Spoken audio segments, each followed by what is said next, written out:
양심 가지고 살면 떳떳하고 담대하다라는 제목을 가지고 하나님 말씀을 증거했습니다. 우리말 중에 찍혔다는 표현이 있습니다. 찍혔다는 표현은 우리 좋은 표현이 아니죠. 어느 단체나 조직에서 한번 찍히게 되면 피곤해집니다. 한번 찍히게 되면 될 일도 잘 안 되게 되고 충분히 될 일도 어렵게 되죠. 너 선배한테 찍혔어. 너 선생님한테 찍혔어.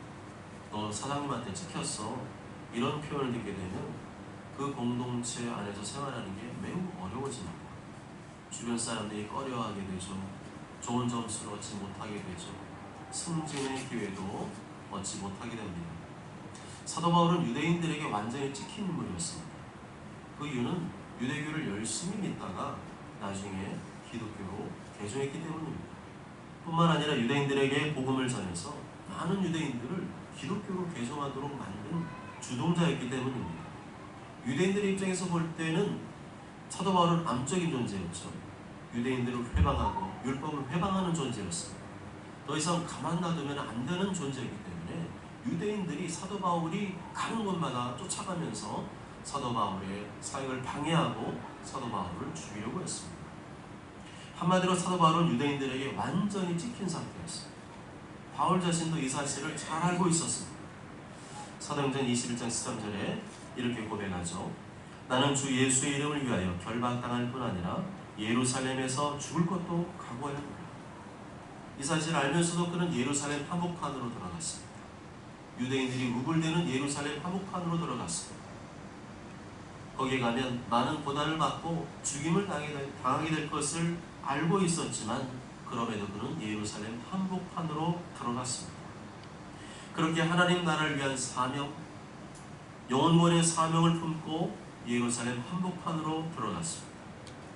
그렇지만 기적은 없었습니다. 처음부터 하나님의 은혜는 없었습니다. 오히려 염려하고 예상했던 일들이 벌어졌습니다. 유대인들이 사도 바울을 보자마자 그를 애워싸며 폭행을 가했습니다. 그리고 성 밖으로 데리고 나가 그를 죽이려고 했습니다. 온 예루살렘이 사도 바울 한 사람 때문에 시끌시끌했습니다. 이러한 폭동사업을 알게 된 로마 군대의 천부장이 군인들을 보내서 바울을 체포했습니다. 죽을 뻔했던 바울이 가까스로 살아나게 되었죠. 기적적으로 살아나게 되었습니다. 하나님께서 로마 군대를 동원하여 사도 바울을 살려주신 것입니다. 나에게 벌어진 이러한 특별한 일들을 우연이라고 생각해서는 안 됩니다. 운이 좋아서 그런 것이라고 생각해서는 안 됩니다. 우연도 아니고 운도 좋아서도 아니고 하나님의 은혜인 것입니다. 지난 한 주간 저희 가정은 늦은 휴가를 다녀왔습니다. 최저가 항공권, 저렴한 숙박, 저렴한 렌트카를 6개월 전부터 비교 검색하여 제주도에 다녀왔습니다. 최대한 부족한 부분은 카드 할부를 끊어서 다녀왔습니다. 그렇게 할 수 있었던 것도 하나님의 은혜였습니다. 아멘. 그럴 만한 능력이 안 되는 분도 있기 때문에 그렇게 가능했던 것이 하나님의 은혜였습니다. 아멘. 1년에 한 번 이상은 가족여행을 다녀야겠다는 마음이 있었기 때문에 조금은 무리해서 다녀왔습니다. 나중에 아들이 커서 결혼하게 되면 이런 가족여행을 갖기 어려울 것이라는 생각에 조금 무리해서 다녀왔습니다. 그런데 예상치 못한 일이 벌어졌습니다. 그래서 태풍 10호 산산이 일본 앞바다에 발생했다는 소식이었습니다. 예보대로라면 화요일이나 수요일 정도에 제주도에 큰 영향을 끼칠 수가 있었습니다. 그야말로 제주도 여행 계획이 산산이 부서지는 줄 알았습니다. 태풍 이름 뭐라고요? 산산. 이놈이 산산이 우리 여행 계획을 부서뜨리겠구나. 제주도 앞바다의 파도가 점점 거세지는 것을 보았습니다. 바람이 점점 거세지는 것을 보았습니다. 비가 온다는 예보도 있었고 실제로 간간히 비도 오기도 했습니다. 그래서 저희는 태풍이 지금 일본 땅을 지나고 있나 보다 생각을 했습니다. 그런데 일기예보를 보니까 그게 아니었어요. 태풍이 이례적으로, 뭐라고요? 이례적으로, 뉴스 틀 때마다 뉴스 보면 이례적으로 아주 천천히 지나간다는 예보가 계속 나오는 거예요. 그래서 우리가 화요일 되고 수요일 되는데 아직도 안 지나갔대네요. 이러다가 금요일날 비행기 뜰 때 태풍 영향을 받는 것은 아닌가? 그런 걱정이 되었습니다.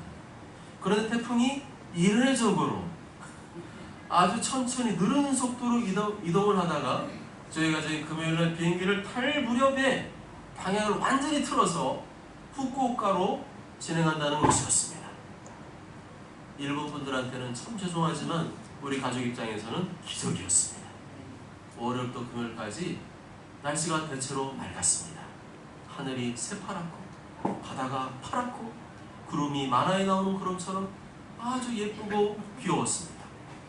게다가 태풍이 천천히 올라오는 바람에 계속 제주도 전역에 바람이 약하게 불어와서 이 약한 바람 때문에 더운 날씨였지만 그렇게 덥게 느끼지 않았습니다. 하나님의 은혜였습니다. 이런 특별한 일을 경험할 때마다 하나님의 은혜라고 고백하는 성도가 믿음의 성도인 줄 믿습니다. 이런 이례적인 일을 경험할 때마다 하나님의 은혜라고 고백하는 성도가 믿음의 성도인 줄 믿습니다. 사도 바울에게도 이러한 특별한 은혜가 임했죠. 하나님의 은혜가 로마 군대를 통해서 임했습니다. 비록 소돔을 일으킨 장본인으로 체포되었지만 그 덕분에 살아날 수가 있게 되었고, 안 그랬으면 바울은 이미 죽은 목숨이었을 것입니다. 이러한 영적인 눈, 신앙적인 눈으로 내 삶을 바라보는 훈련하시길 바랍니다. 이러한 영적인 눈으로, 신앙적인 눈으로 바라볼 때 하나님의 은혜가 무엇인지를 알게 되고 깨닫게 되는 줄 믿습니다. 그렇게 로마 군대의 천부장 앞에 끌려온 바울은 자신에게 말할 기회를 달라고 하죠. 그래서 말할 기회를 얻게 되었거든요. 그 다음에 사도 바울이 자기를 변호하고 자기를 변명할 줄 알았는데 그게 아니고 그 자리에서 그 자기를 죽이려고 하는 유대인들 앞에서 복음을 전하는 것이었습니다. 바울은 자기가 어떤 고문을 당하고 죽임을 당하는 것보다도 복음을 전하는 일에 미친 사람이었어요. 자신의 체포가 되든지 죄수가 되든지 어디에서든 자신을 변호하기보다는 복음을 전하는 일에 미친 사람이었어요. 그러자 이 복음을 들은 유대인들의 반응이 어떠했죠? 할렐루야! 명설교였습니다. 이랬습니까? 아니죠. 저놈을 죽이라 그랬어요. 사도 바울을 잡으려고 했다가 예수님 복음을 듣게 되었으니까 얼마나 화가 나겠어요. 역시 그때도 로마 군대 천부장이 사도 바울 부대 안으로 급히 데려가라고 하는 바람에 죽지 않게 되었습니다. 하나님의 은혜였습니다. 죽어야 될 사람이 죽지 않게 된 것이야말로 하나님의 은혜가 아니고 무엇이겠습니까? 그런데 이 천부장의 성질이 그랬어요. 바울의 죄가 무엇인지 구체적으로 알아보지도 않고 다짜고짜 사람들이 다 죄인 취급하니까 자기도 사도 바울을 죄인 취급하고 군중심리에 휩싸여서 채찍질을 하려고 했습니다. 그때 사도 바울에게 번뜩이는 지혜가 떠올랐죠. 너희가 로마 시민이 된 자를 죄도 정하지 아니하고 채찍질할 수 있느냐? 사도 바울은 그 순간에 내가 시민권자지, 로마 시민권자지, 이걸 얘기하면 저 사람들은 함부로 대할 수 없을 거야. 그러면서 부당한 행위에 대해서 따진 것입니다. 그리스도인이라고 해서 무조건 손해보고 무조건 얻어맞아 되는 것은 아닙니다. 자신이 잘못하고 범죄한 것이 아니라면 부당한 일에 대해서는 사사건으로 따지면 안 되고요. 부당한 일에 대해서는, 억울한 일에 대해서는 적절히 이의를 제기하고 따질 수도 있어야 됩니다. 사도 바울은 자신이 로마 시민권자임을 내세워 따졌어요. 그 바람에 어떻게 됐습니까? 채찍질 당할 위기에서 벗어나게 되었습니다. 안 그랬다라면 바울은 살이 찢어지고 벗겨지는 채찍질을 당하게 되었을 것입니다.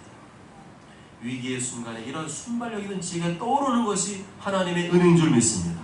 위기의 상황에서 번뜩이는 은혜가 머릿속에 스쳐가는 것이 하나님의 은혜인 줄 믿습니다. 내 머리가 좋아서 그런 것이라는 교만한 생각을 버리고 하나님께서 순발력 있는 지혜를 주셨다고 고백하시길 바랍니다. 그런 사람이 바로 하나님의 은혜를 아는 자인 줄 믿습니다. 천부장은 바울이 로마 시민권자임을 알고 깜짝 놀랐습니다.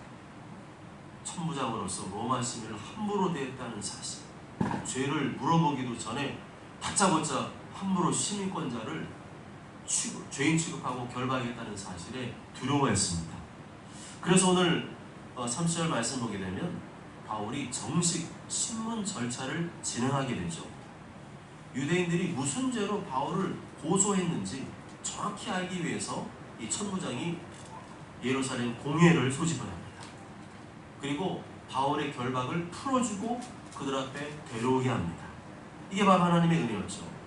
묶였던 결박을 풀어지게 하는 것, 하나님의 은혜였습니다.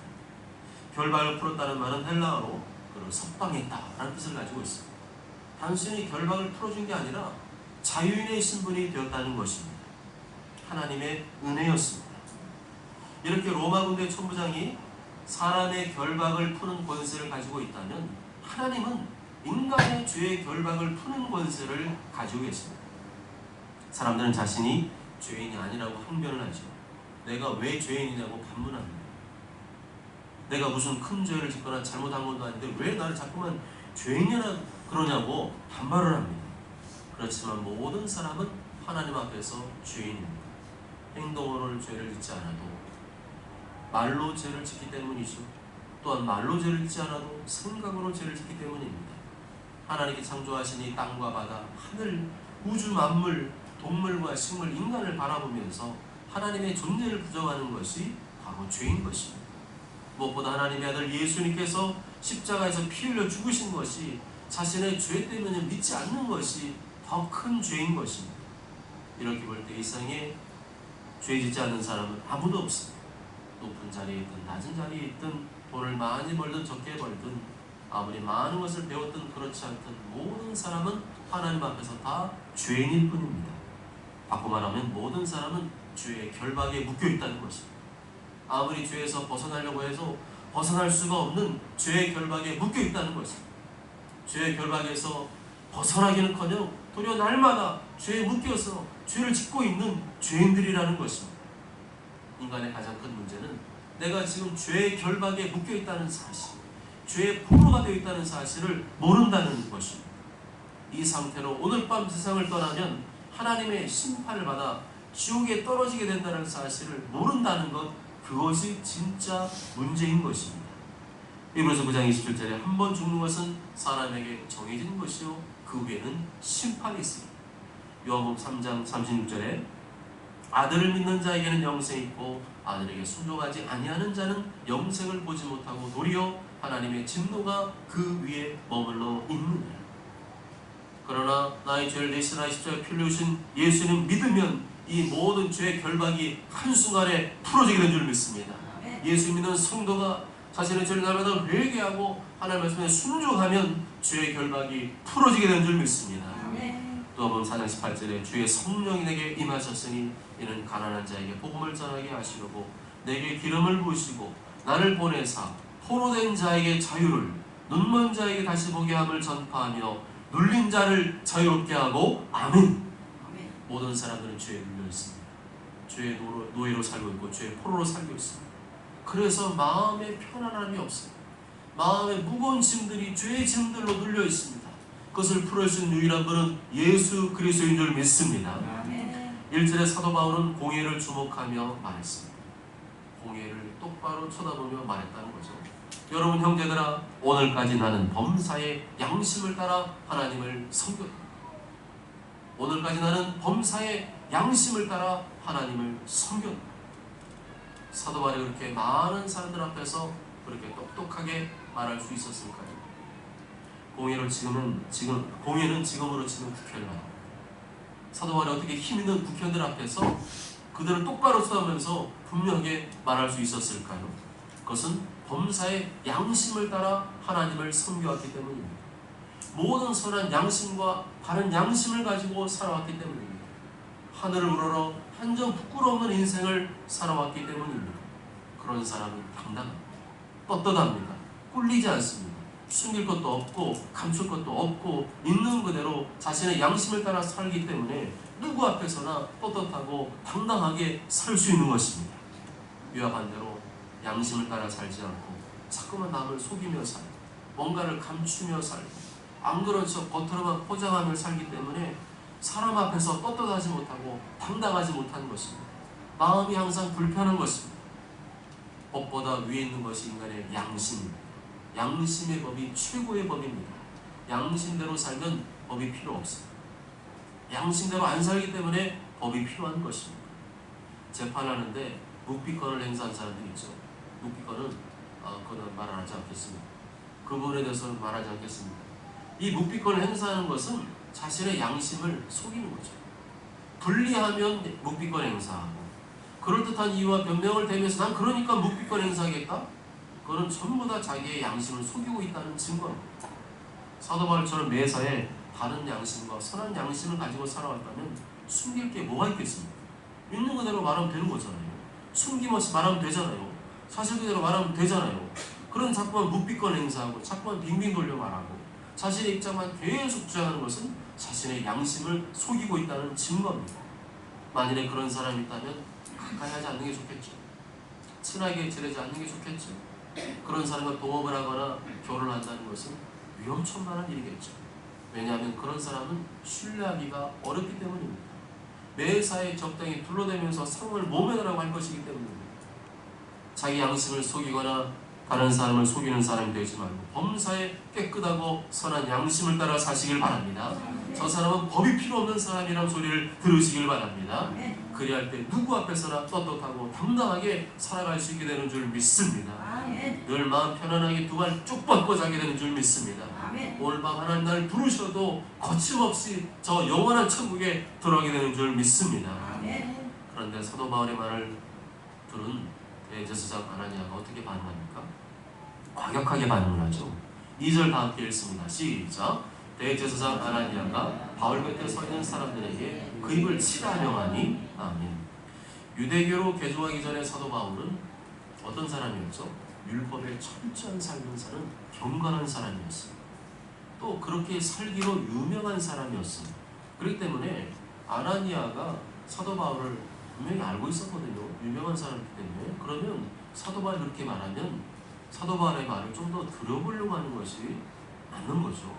그런데 대제사장 아나니아가 폭력적으로 반응합니다. 다짜고짜 감정적으로 반응합니다. 과격하게 반응합니다. 그냥 그 입을 쳐라! 당시에 이 대제사장 아나니아는 평판이 좋지 않은 사람이었습니다. 그는 매우 욕심이 많고 탐욕스러운 사람이었습니다. 그는 잔인하고 나쁜 사람이었고 개걸스러운 사람이었고 로마 권력에 빌붙어서 자기의 대제사장직을 유지하는 사람이었습니다. 그 말을 들은 사도 바울이 어떻게 반응하죠? 사도 바울 역시 거침없이 반응합니다. 3절 다 함께 읽습니다. 시작. 바울이 이르되 회칠한 마음이요 하나님이 너를 치시리로다. 내가 나의 율법대로 심판한다고 앉아서 율법을 어기고 나를 추리하느냐 하니라. 아멘. 평소에 사도 바울이 이 대제사장 아나니아의 평판을 잘 알고 있었어요. 그래서 이 상황이 왔을 때 겁심없이 말하죠. 당신은 회칠한 담입니다. 당신은 겉만 번지르하고 속은 아닙니다. 그러한 당신을 하나님께서 치실 것입니다. 라고 매우 직설적으로 표현합니다. 또한 당신이 지금 나를 율법대로 심판한다고 앉아있는데 당신이야말로 평소 율법을 어기면서 사는 사람이 아닙니까? 그런 사람이 어떻게 나를 향해 치라고 명령할 수 있습니까? 라고 반문한 겁니다. 정말로 유쾌, 통쾌, 상쾌한 말이었어요. 평소에 거기 있는 사람 중에도 대제사장 아나니아의 성품과 댐데미를 아는 사람들은 속으로 겉으로 못하고 속으로 박수치며 공감했을 겁니다. 사도 바울이 맞네. 사도 바울 말이 맞아. 했을 겁니다. 그랬더니 대제사장 옆에 있던 주변 사람은 어떻게 반응하죠? 4절 다 함께 읽습니다. 시작. 곁에 선 사람들이 말하되 하나님의 대제사장을 네가 욕하느냐. 바울의 말이 옳은지 그른지 그것보다는 지금 네가 대제사장한테 지금 까불어? 이해를 안 갖추고 있어? 이거를 따졌던 거죠. 어딜 가나 좀 생각이 없는 사람들이 있어요. 사례분별 능력이 떨어진 사람들이 있습니다. 그래서 옆에서 딸랑거리면서 자기 편만 드는 팬덤이라고 요새 그런 말이 유명하죠. 팬덤 세력들이 있어요. 그러자 바울이 어떻게 반응하죠? 5절 말씀 다 함께 읽습니다. 시작. 바울이 이르되 형제들아 나는 그가 대제사장인 줄 알지 못하였노라. 기록하였을 때 너의 백성의 관리를 비방하지 말라 하느니라 하더라. 아멘. 사도 바울은 예수님 만나 기독교로 개종하기 전에 유대교에 아주 심취했던 사람입니다. 젊은 나이에 유대교의 높은 자리에 올랐던 사람입니다.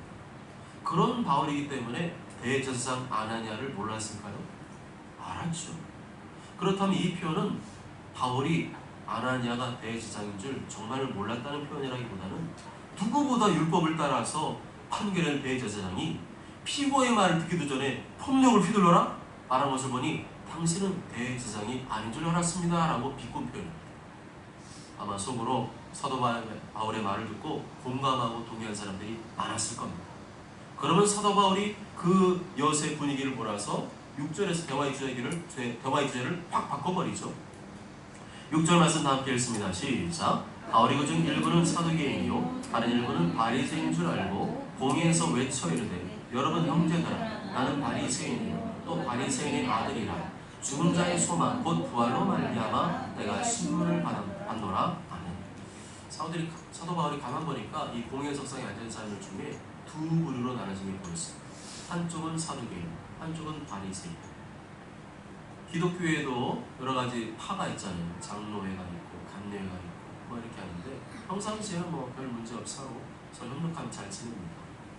그런데 사도 바울이 딱 보니까 사두개인하고 이 바리새인은 그 당시에 서로 앙숙이었어요. 서로 친하지 않았습니다. 바울은 유대계 출신이기 때문에 지금 앉아있는 사람들 보니까 누가 사두개파이고 누가 바리새파인지를 잘 알았어요. 그 순간 번뜩이는 지혜가 떠올랐죠. 바리새인들을 내 편으로 만들면 되겠다. 그래서 바울이 뭐라고 소리를 지릅니까? 나는 바리새인이요 바리새인의 아들입니다. 자기가 바리새인 출신이라는 것을 강조합니다. 그러면서 또 뭘 강조했죠? 부활을 강조합니다. 죽은 자의 소망 곧 부활 때문에 내가 이 숨을 받고 있습니다. 왜 바울은 자신이 바리새인 출신이라는 점과 부활을 강조한 것일까요?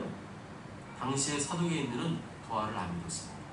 그리고 천사도 안 믿었어요. 영적 세계도 안 믿었습니다. 그런데 바리새인들은 부활도 믿고 천사도 믿고 영적 세계도 다 믿었어요. 그래서 사도 바울은 자기가 바리새인 편에 속한 것을 주장하면서 자신의 복음을 또한 주장하면서 서로 논쟁을 벌이도록 싸움 붙이도록 유도한 것입니다.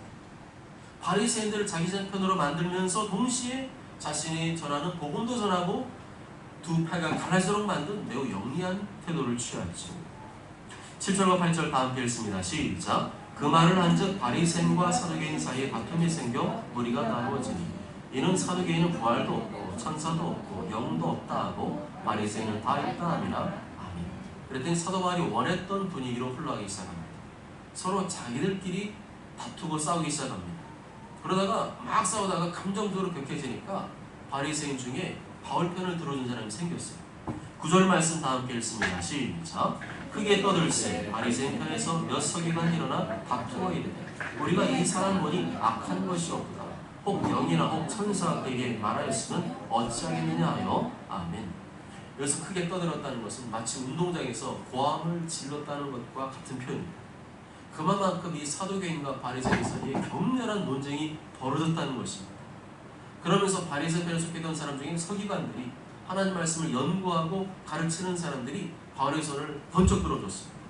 우리가 이 사람은 약한 게 없도다. 바울의 말에 문제가 없다는 것입니다. 바울이 전한 부활의 복음에 문제가 없다는 겁니다. 만일에 영이나 천사가 바울에게 이 복음에 대해서 부활에 대해서 알려줬다면 어떻게 하겠느냐는 것입니다. 10절 다 함께 읽습니다. 시작. 큰 분쟁이 생기니 선부자는 바울이 그들에게 찢겨질까 하여 군인을 명하여 내려가 우리가 그것을 빼앗아 가지고 영내로 돌아가라 하니라. 아멘. 이렇게 서로 잡아 죽일 듯이 바리새인과 사두개인 간에 큰 다툼이 생기자 천부장이 사도 바울의 신변이 걱정이 되었습니다. 이러다가 사도 바울이 찢겨 죽는 거 아닌가 그런 생각이 들었습니다. 여기서 말하는 이 찢겨질까라는 말은 헬라어로 깨뜨려버리다, 산산조각내다 그런 뜻이 있습니다. 말 그대로 이런 상태로 놔뒀다가는 사도 바울이 잔혹하게 죽임을 당할 수 있겠다는 판단이 들었습니다. 그래서 천부장이 또 어떤 행동을 취하죠? 로마 군인들 명령해서 급히 사도 바울을 빼내어 부대 안으로 데리고 들어갔습니다. 또 한 번 사도 바울은 하나님의 은혜를 경험했습니다. 죽음의 위기에서 건져주신 하나님의 은혜를 경험했습니다. 천부장과 로마 군대를 통하여 지켜주시는 하나님의 은혜를 경험했던 것입니다. 이렇듯 하나님의 은혜는 가장 적절한 때 임하는 것을 알 수가 있습니다. 하나님의 은혜는 꼭 필요한 순간에 임하는 것을 알 수 있습니다. 나를 도와줄 만한 사람을 통하여 순간적인 지혜를 통하여 하나님의 은혜가 임하게 되는 것을 알 수가 있습니다. 그렇다면 이런 하나님의 은혜를 누가 경험할 수 있는가? 누가 이런 하나님의 은혜를 더욱 자주 경험할 수 있는가? 그에 대한 대답을 11절에 찾아볼 수 있습니다. 11절 시작. 그날 밤에 주께서 바울 곁에 서서 이르되 담대하라. 내가 예루살렘에서 나이를 증언한 것 같이 로마에서도 증언하여 아뢰라 하시니라. 아멘. 그날 밤 죽을 고비를 여러 차례 넘긴 그날 밤 누가 바울 곁에 나타나셨어요? 주님이 나타나셨어요. 십자가에 죽으시고 부활하신 주님이 바울 곁에 서서 말씀하셨습니다. 뭐라고 말씀했죠? 담대하라. 누가 곁에 계시기 때문에 담대라는 거죠? 주님이 너희 곁에 있으니 담대라는 것입니다. 그러시면서 사도 바울, 네가 오늘 죽을 고비를 여러 차례 넘긴 거 알지? 그런데 그렇게 네가 죽지 않고 살아가는 이유가 뭔지 아느냐 말씀합니다. 그것은 네가 예루살렘에서 나의 일을 증언하는 것 같이 로마에서도 증언하여야 하리라. 너는 앞으로도 로마 가서 복음을 전해야 되기 때문에, 그렇기 때문에 사명이 있기 때문에 죽지 않았다는 거지. 네가 사명을 감당하기 전까지는 안 죽는다는 겁니다. 아무리 널 죽이려고 해도 안 죽는다는 겁니다. 사람들을 죽이려고 난리를 펴도 너는 안 죽는다는 겁니다. 내가 너를 곁에 철저하게 보호하고 있기 때문에 너는 절대로 죽지 않는다는 것입니다. 다시 말하면 네가 죽지 않고 살아있는 이유가 뭐라는 거예요? 사명 때문이라는 거예요. 네 생명보다 더 중요한 건 뭐라는 거예요? 사명이라는 것입니다. 너는 사명을 감당하기 위해 존재한다는 것입니다. 우리도 마찬가지죠. 우리가 이 땅에 존재하는 이유는 사명을 감당하도록 이 땅에 남겨두신 것입니다. 저 여러분의 사명이 뭐죠? 오늘 말씀 통해 알려주는 사명이 뭡니까? 로마에서도 증언하여야 하리라. 우리가 로마를 가나 어딜 가나 예수님의 증인으로 사는 것, 그것이 바로 우리의 사명이라는 것입니다. 아멘. 내가 아직 안 죽고 살아있다는 것은 앞으로 나를 통해, 우리를 통해 복음을 들을 사람들이 남아있다는 것입니다. 그 사명을 감당하기 전까지는 넌 절대로 안 죽는다는 겁니다. 그러니까 어떻게 살라는 거예요? 담대하게 사명을 감당하라는 겁니다. 나 이러다 죽는 거 아니야? 나 이러다 병 걸려 죽는 거 아니야? 나 이러다 사고나 죽는 거 아니야? 그런 믿음 없는 소리 하지 말고 내가 감당할 사명이 끝나면 죽는 것이다. 더 이상 감당할 사명이 없으면 나는 죽는 것이다. 그런 믿음의 고백을 하시길 바랍니다. 사랑하는 여러분, 사도 바울은 이미 죽었을 사람입니다. 사도 바울을 죽이려는 사람들이 우글대는 곳에 들어갔잖아요. 그런데 안 죽었어요. 죽을 뻔한데 안 죽었어요. 천부장을 통해 살리셨고 번뜩이는 죄를 통해 안 죽었습니다. 이게 다 하나님의 은혜였습니다. 그런 은혜를 주신 이유가 뭐 때문이라고요? 사명 때문이었습니다. 로마에 가서도 증언하여야 하리라. 네가 죽지 않고 살아난 이유는 사명 때문이다. 네가 앞으로 감당할 사명이기 때문에 너는 절대 안 죽는다. 너는 영원관하는 사명, 제자 삼는 사명, 교회를 사는 사명을 감당해라. 그럼 너는 절대 안 죽는다는 것입니다. 죽음을 두려운 사람 되지 말고 사명을 감당하는 사람 되시길 바랍니다. 선하고 바른 양심을 가지고 누구에게나 떳떳하고 당당하게 사명을 감당하는 사람 되시길 바랍니다. 그리할 때 하나님의 은혜가 더욱 자주 임하게 될 줄로 믿습니다.